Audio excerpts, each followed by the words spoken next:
Bueno, primero que nada agradecer la invitación a este curso, la gente de CardioBeat, amigos, nos conocemos hace ya mucho tiempo. El problema es que las condiciones en Chile en este minuto están bastante complicadas y el aeropuerto está colapsado, así que les pedí que por favor no lo hiciéramos por videoconferencia y lamento los inconvenientes con respecto a esto. Quiero mostrarles algunas imágenes de lo que está pasando ahora en Santiago, digamos. En realidad no fueron 250.000 personas, fueron 1.200.000 personas reunidas en el centro de la ciudad ayer. Entre esos, mis hijos, por los cuales los voy a desheredar inmediatamente, pero están ahí. Y ustedes pueden ver que las cosas son más complejas de lo que uno cree. Esto fue el domingo pasado, en la parte siguiente de la ciudad. Pero bueno, hay que tomarse las cosas con humor también y en eso estamos, digamos, tratando de tomar la normalidad de lo que pasa en el país. Así que haciendo caso a lo que dice Leonardo Salazar, todos queremos engagement, queremos igualdad y aprender de fisiología general y fisiología aplicable. Así que de nuevo, con algo de humor, las cosas andan un poco mejor y la gente ya está un poco más relajada. Y segundo, contarles claramente que en Colombia ustedes tienen grandes personajes, ya lo he mencionado antes, pero sin duda el genio del ECMO que tenemos lo tienen ahí ustedes. Y es mentira que él no es musculoso, él va al gimnasio y va bastante. Así que les mintió, lo siento. Primero, explicar que no tengo conflicto de interés con respecto a este tema, tengo varios conflictos de interés, pero no con respecto a este. Y contarles que vamos a analizar por qué el ECMO puede ser el cuarto eslabón en la resucitación cardiopulmonar. Si bien es una herramienta a utilizar, necesita un equipo, eso sí, con experiencia y bien programado para enfrentar y sobre todo seleccionar los pacientes que son candidatos a un outcome mejor que le podemos dar sin la intervención. En la definición de Maastricht de ELSO, la reanimación cardiopulmonar es aquella cardiopulmonar corpórea de aquella asociada a un paciente que necesita este soporte porque tiene ausencia de un ritmo espontáneo sostenido. Para eso hay que hacer una diferencia del paciente que ya tiene más de 20 minutos de ritmo espontáneo sostenido, aunque esté en choque cardiogénico, que ese paciente se considera un soporte como VA para soporte cardíaco.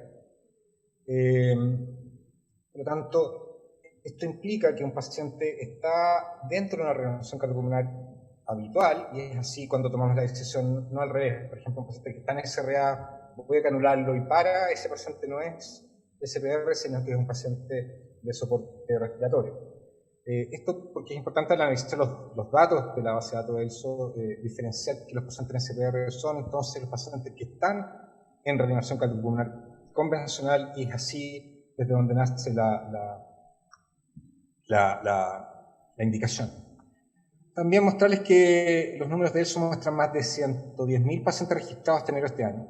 Los números han crecido tremendamente, básicamente en relación a la incorporación de pacientes adultos desde los últimos 10 años.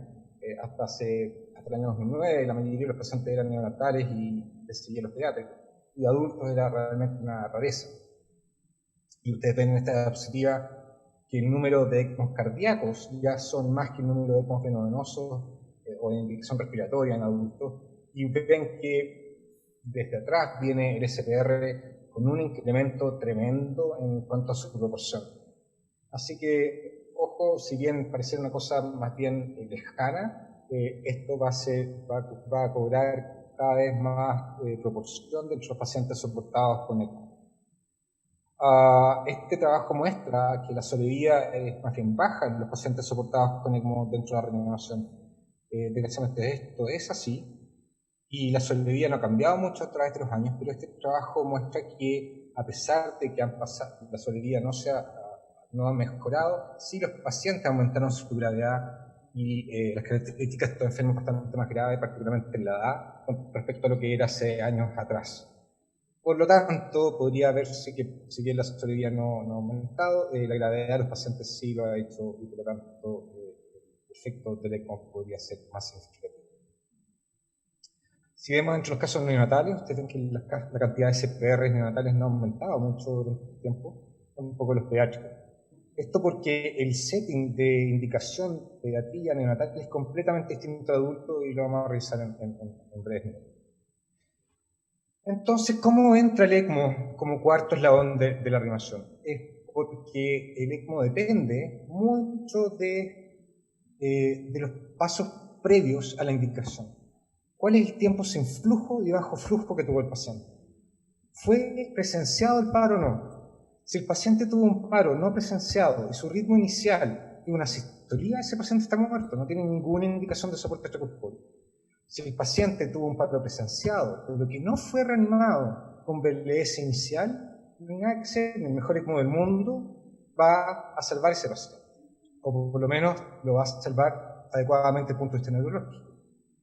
Y si el paciente es de un grupo etario muy elevado, mayor a 65 años en el caso hospitalario, mayor a 75 en el caso hospitalario, también la tesorería es prácticamente inexistente y por lo tanto hace que esta medida sea fútil. ¿Ok? Entonces, el tiempo de no flujo y bajo flujo, es decir, el tiempo que el paciente no estuvo sin BLS y el tiempo que el paciente estuvo con BLS-ACLS, necesariamente determina la sobrevida después de que el paciente pasa por él. Por lo tanto, no voy a pensar en poner un paciente que ya estuvo 3 horas en BLS, por lo menos habitualmente. El objetivo de la resucitación cardiopulmonar normal, habitual, es mantener la perfusión cerebral y sistémica, pero por supuesto primero la cerebral, y llegar a un ritmo espontáneo para poder perpetuar la circulación cerebral y sistémica. Lo bueno del ECMO es que del punto 2 nos independiza para mantener la perfusión cerebral y sistémica. Y habitualmente, además, el paciente, una vez que entramos en ECMO, recupera su ritmo espontáneo. Entonces, esto es lo impresionante del ECMO. No necesitamos de un ritmo espontáneo para que el paciente tenga flujo cerebral y sistémico.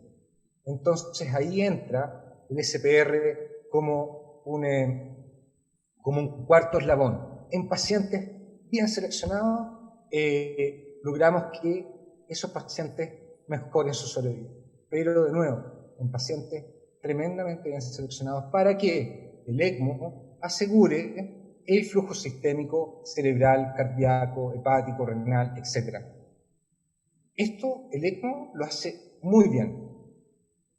Es muy bueno para la perfusión cerebral, muy bueno para la perfusión hepática si logramos establecer un buen soporte, pero en general no es un muy buen soporte para el ventrículo izquierdo. Y ojo con eso, si el paciente tiene un ventrículo izquierdo totalmente muerto, lo más probable es que logren solamente distender y comprometer la recuperación de ese corazón con el ECMO. No les digo que no lo coloquen, digamos, pero hay que estar vigilando la posibilidad de distensión del ventrículo izquierdo una vez que el paciente entra en soporte. Entonces, ¿cuál es el objetivo del SPR? El objetivo del SPR es un puente a que el paciente recupere su corazón nativo, un puente a que el paciente, determinemos que el paciente no tiene apnea neurológico o entra en falla multisistémica y por lo tanto retiremos el soporte, o que entra a una situación un poco más extraña que es, por ejemplo, un soporte ventricular de larga duración o un trasplante cardíaco. Bueno, la verdad es que no es tan raro, pero en el ambiente SPR es más raro que en el ambiente de ECMO vea cardiología. ¿Cuál es la sobrevida global de un paro extrahospitalario? Es menor al 6%, es bastante baja un año. Ha mejorado en algunas series, pero la verdad es que es bien distinto de un país a otro. En los mejores países, con los mejores resultados, logra un 15%, pero la verdad es que son números que varían bastante año a año y no siempre son consistentes. La fibrilación ventricular, el paciente en fibrilación ventricular tiene mejor sobrevida que el paciente en asistolía, sin duda, porque indica que todavía hay un grado de posibilidades de sobrevida. Ahora, si esa fibrilación ventricular se hace en refractaria, es decir, pasa más de 30 minutos en fibrilación ventricular, ese paciente tiene una sobrevida menor al 15% y menor al 8% también en algunas series, lo que lo hace muy similar al promedio global del plasma. Ahora, ¿cómo entra el SPR dentro de esta cadena de sobrevida? ya el Consejo Europeo de Resucitación y la Academia Americana de Cardiología han aceptado el ECMO como un eslabón más dentro de los algoritmos. ¿Dónde entra el ECMO? Entra como la última parte del algoritmo. Considerar soporte extracorpóreo en centros que tengan la experiencia y la capacidad de instalar rápidamente. ¿Por qué esto de rápidamente? Porque entre más tiempo pasa el paciente con bajo flujo, es decir, en maniobras habituales de reanimación cardiopulmonar, el resultado va oscureciéndose. Solo mencionarles que en niños, a diferencia de los adultos, el paro con indicación de soporte extracorpóreo es el paro intrahospitalario en el ambiente cardioquirúrgico. Ese es el paciente que tiene indicación en niños habitualmente. Nuestra experiencia propia, la de mi centro, y si ustedes revisan la literatura, existe muy poco publicado, prácticamente nada, es que en niños el paro extrahospitalario es de pésimo resultado. Y esto es probablemente explicado porque la mayoría de los paros extrahospitalarios en niños son hipoxémicos. El niño que entra en asistolía fuera del hospital es habitualmente un niño que no es cardiópata, sino que sufrió un accidente hipoxémico, le hace ahogamiento en piscina o con un corpuscular. ¿Okay? De nuevo, volvamos a los adultos. ¿Qué pasa en este desarrollo? ¿Qué pasa con los pacientes que entran a soporte extracorpóreo, su sobrevida versus los pacientes que entran a un sistema convencional? Y este es un trabajo diseñado por Propensity Score Match, que en el fondo habla de que estamos controlando las variables confundentes no por un método randomizado, sino que estamos comparando de manera retrospectiva pacientes con similares características. Vemos que el SPR tiene una mejor sobrevida, pero no es una panacea. La verdad es que varía mucho de un centro a otro, pero sí los pacientes con SPR tienen un outcome neurológico que es significativamente mayor que el outcome en convencional. ¿Cuándo pensar en SPR? Un paciente lleva 5 minutos en paro. ¿Pienso en SPR? La verdad es que no. El SPR tiene indicación en un paciente que está en un ritmo no asistolía después de 16 a 20 minutos de maniobras convencionales. Obviamente, antes de ese minuto yo puedo activar el sistema y esperar a ver qué pasa con ese paciente. Pero la verdad es que uno piensa en reanimación cardiopulmonar una vez que ya han elapsado 15 a 20 minutos de paro, dado que ese paciente todavía podría responder a maniobras convencionales. Y de nuevo, el mejor ECMO, el que no se instala, porque significa que el paciente no lo necesitó y nos evitamos la morbilidad propia de la instalación del ECMO. También en esta diapositiva se ve claramente, y esto se repite en las distintas series, que la asistolía no tiene outcome en pacientes conectados a ECMO. Por lo tanto, no pierdan su tiempo pensando en que pacientes con ritmo inicial de asistolía tienen indicación de ECMO. Son solamente los pacientes con ritmo inicial de fibrilación ventricular o actividad eléctrica sin pulso los que tienen indicación. Ahora, ¿qué pasa si un paciente parte con una fibrilación ventricular y cuando ustedes lo reciben o lo evalúan como tipo ECMO, está en asistolía? Ese paciente tiene indicación. Ojo, lo más probable es que ese paciente ustedes lo coloquen en ECMO y rápidamente recupere el ritmo y se pueda llevar al pabellón de angiografía. El punto es esto: el ritmo inicial en asistolía, cuando el paciente es evaluado, la práctica no tiene resultados, pero sí lo tiene la actividad eléctrica sin pulso y la fibrilación ventricular. También importa, como decía, la edad y el tiempo en bajo flujo. Y esto también se repite en las distintas series. Les muestro esta como ejemplo nada más, pero si ustedes ven que uno se demora más en colocar el ECMO, la sobrevida disminuye y esto afecta particularmente a los pacientes de más edad. Por lo tanto, si ustedes van a iniciar un programa de SPR, definitivamente partan con los pacientes más jóvenes, siempre y cuando logren conectarlos antes de una hora desde su activación, desde su paro. Esta es de los primeros trabajos reportados por Chen, que tiene una tremenda experiencia en Taiwán. Ellos hacen mucho de ECMO veno-arterial en Taiwán y tienen tremendas experiencias publicadas, pero él ya hace más de 10 años publica que los pacientes con un trabajo retrospectivo, con Propensity Match Score también, se analiza que los pacientes conectados a SPR tienen mejor resultado que los pacientes con maniobras convencionales. De nuevo, acá va el tema de que el ECMO independiza el outcome del ritmo espontáneo del paciente, porque nosotros le aseguramos flujo de los órganos terminales. Por lo tanto, en resumen, siento estar posible en inglés, pero realmente esto resume muy bien el paciente que tiene indicación de es aquel paciente que tiene un ritmo inicial de fibrilación ventricular o no asistolía, que ojalá sea joven, que tenga un CO2 expirado, que nos dé alguna esperanza, siempre mayor a 10, pero si es mayor a 20, mejor todavía, y un pH inicial que no sea tan bajo tampoco. La verdad es que estos pacientes, si algún grado de algún grado de actividad neurológica tienen, aún mejor todavía. Pero no tenemos muy claro, y eso está súper demostrado, digamos, hasta ahora, qué signo clínico o qué signo de laboratorio nos podría orientar a que el paciente tenga mejor outcome versus los pacientes que no lo tienen. Hay varios trabajos que muestran, por ejemplo, este metaanálisis muestra el resultado de sobrevida a largo plazo con ECMO versus sin ECMO en paros intrahospitalarios, y como pueden ver, no todos los trabajos muestran una diferencia estadísticamente significativa. Es más, algunos muestran que la desfavorece en pediátricos y algunos pacientes tienen mejor resultado neurológico. El punto es que es controvertido, sobre todo en paros hospitalarios, pediátricos, pero en adultos cada vez la evidencia se va acercando a que si seleccionamos bien los pacientes vamos a lograr una mejor sobrevida. De nuevo, en paros intrahospitalarios la mortalidad es de un 15 o 20% de los pacientes. Con SPR la sobrevida es de 15-20%. Con SPR podemos mejorar esa sobrevida a un 20-45%, pero este 20% no es al azar. Significa que hay una sobreposición de los resultados y por lo tanto el SPR, si bien puede ayudar, los resultados estadísticos hasta ahora son controversiales, por lo tanto el SPR puede ayudar, pero no es una panacea, y la verdad es que lo más difícil es seleccionar los enfermos. Ahora, en el paro hospitalario, los resultados son bastante variables, son de menos calidad que los paros hospitalarios, pero en la medida que han aparecido series seleccionando mejor a los pacientes, han habido series que logran sobrevivir hasta un 49% como esta serie de Minnesota.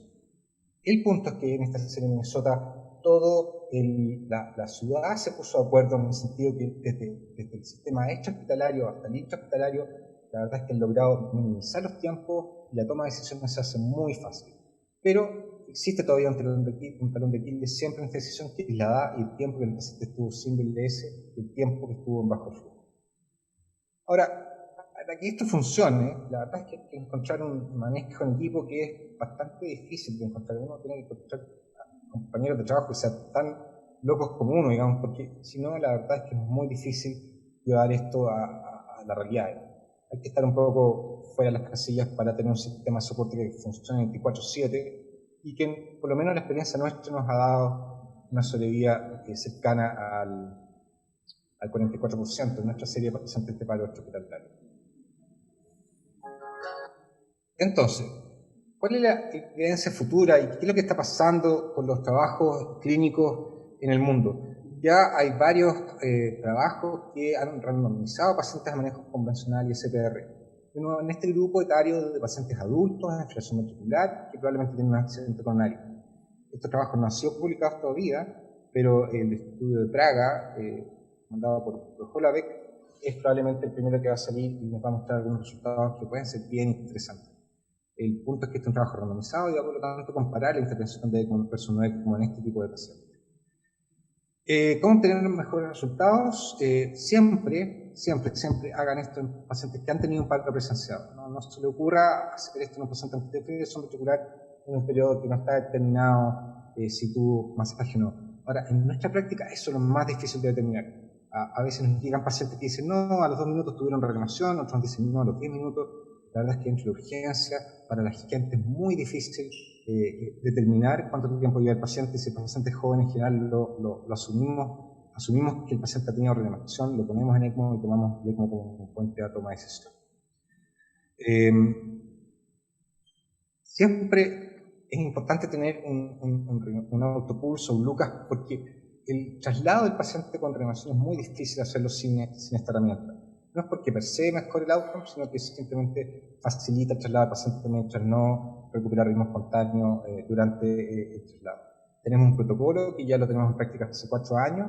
Es muy importante que este protocolo lo conozca la gente de emergencia, lo conozca todo ese equipo y además reanalizar los resultados una vez que han ocurrido los casos. Y esto lo hacemos frecuentemente, hacemos un debriefing de la situación, nos juntamos y en realidad en general tomamos decisiones bien importantes con respecto al cambio de enfrentamiento de estos pacientes. Acá están nuestros resultados pre y post protocolo. La verdad es que han mejorado los resultados post protocolo y tenemos salidas bien interesantes en el grupo adulto y muy malas en el grupo de niños, sobre todo en paro hospitalario.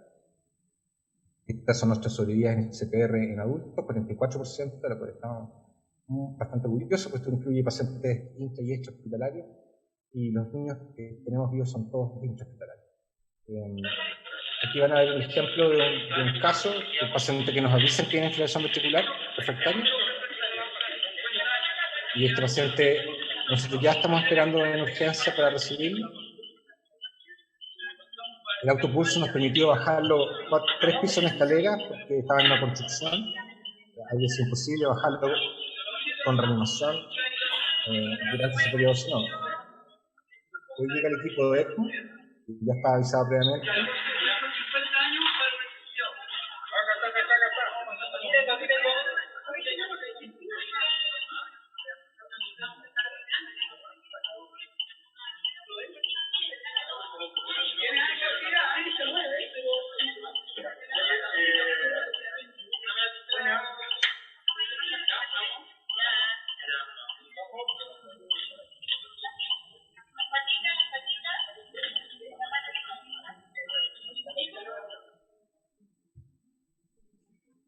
Este otro paciente que está en un restaurante acá en Santiago, mientras todavía existían los restaurantes, ahora ya no existen, tomaron todo. Afortunadamente para él había un grupo de médicos al lado de él que lo reanimó una vez que entró en paro, así que nos avisaron que estaba en infiltración ventricular refractaria y lo esperamos en el reanimador de la urgencia. Como pueden ver, el paciente también llega con un sistema de autopulso, uno muy importante para el traslado. Estoy actualizado ya justo en tiempo, nos quedan 2 minutos, así que estamos bien. El paciente sale desde la ambulancia y viene con un sistema de autopulso. Para los paros hospitalarios la verdad es que es esencial y lo de hospitalario ayuda mucho para el movimiento de un paciente desde donde hizo el paro hasta el quirófano o el reanimador donde vamos a instalar el pliegue. Ahí viene el paciente, siempre el reanimador nos hace un resumen de cuál es la situación del enfermo, a veces por teléfono antes de que llegue, y ese paciente tenía un accidente coronario, una edad enferma en proceso proximal, y fíjense ahí lo estamos intubando y aquí lo estamos conectando a ECMO en el angiógrafo. Ese paciente es el mismo paciente una semana después del accidente. Es imposible tener este resultado en enfermos que no son conectados ahí. Pero no, pacientes que son muy bien seleccionados y que ahí está el paciente además dando la entrevista después de la revista. Así que es esencial que el paciente sea bien seleccionado. Ese paciente, otro paciente que está en paro, vean ahí a la derecha de la pantalla, piensa en ECMO, es nuestro algoritmo y lo tenemos puesto en el reanimador para que sepan cuando llaman y ojalá nos llamen de más que de menos, no hay problema. Es el algoritmo. Es el algoritmo para paro intrahospitalario, que tenemos una edad un poco más elevada que los pacientes extrahospitalarios y tienen algunas condiciones especiales. Ahí estamos trasladando un paciente en paro hacia el angiógrafo donde lo íbamos a canular. A veces los canulamos en el reanimador y a veces en el angiógrafo. Depende de la decisión y logística que tomemos en ese minuto. Ahí estamos canulando en ese enfermo. Ahí ven que fue reanimado y que tuvo autopulso. Esas son las marcas que tiene en el pecho. Lo estamos conectando y fíjense el cambio de láctico de 129 inicial a menos de 60 el último. Este paciente fue puesto en toma de decisión y lo que hizo finalmente tuvo un mal BLS inicial, así que lo que hizo fue daño encefálico precoz. Una de las cosas, entre comillas, buenas del SPR es que el paciente o muere en falla, o sea, si neurológicamente tiene mal pronóstico, en general hacen edema cerebral rápidamente y a veces sirven como donante, pero la definición es relativamente fácil de hacer, o quedan bien neurológicamente en CPC1 o 2. Son raros los pacientes que quedan en estado neurovegetativo. De la serie de 30 pacientes que tenemos, solamente uno ha llegado a esa condición muriéndose varios meses después. Así en general, afortunadamente, los pronósticos neurológicos son negro o blanco, digamos, rara vez son grises. ¿ya? Ahí estamos canulando otro enfermo. Ese mismo enfermo que estamos canulando ahí las fotografías. O sea, un enfermo que hizo un paro que fue reanimado por su hijo y afortunadamente anduvo muy bien porque tuvo un BLS adecuado partiendo todo el proceso. Entonces, finalmente, las posibilidades de buen outcome neurológico disminuyen dramáticamente con el tiempo, particularmente sin BLS, eso es muy importante. La calidad de evidencia es baja, pero si ustedes quieren hacer SPR, tienen que hacerlo precozmente y en pacientes muy seleccionados.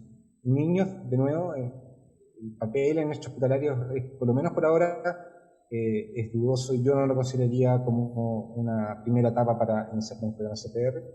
Hay que respetar los criterios de exclusión, eso es lo más difícil, porque a veces tocan pacientes jóvenes que están en asistolía y la verdad es que por muy joven que sea, 20 años, hay que tomar la decisión y no colocarlo en soporte porque el paciente no recibe un BLS adecuado. Y el tiempo fuera multidisciplinario es muy importante, lo aprendimos también con muchos errores, en que sacamos al reanimador, ponemos al médico ECMO a discutir con él y ojalá el intensivista o el cirujano cardíaco, una tercera persona, y entre los tres se toman la decisión de irse soportar al paciente, ¿no? Y eso nos ha evitado un montón de canulaciones, creo yo, que hubiesen sido inadecuadas. En resumen, el ECMO puede ser un cuarto eslabón dentro de la reanimación cardiopulmonar, siempre y cuando el paciente esté estrictamente seleccionado y los tiempos también sean adecuados. Muchas gracias y ahora siguen con el video y nosotros seguimos con la próxima clase.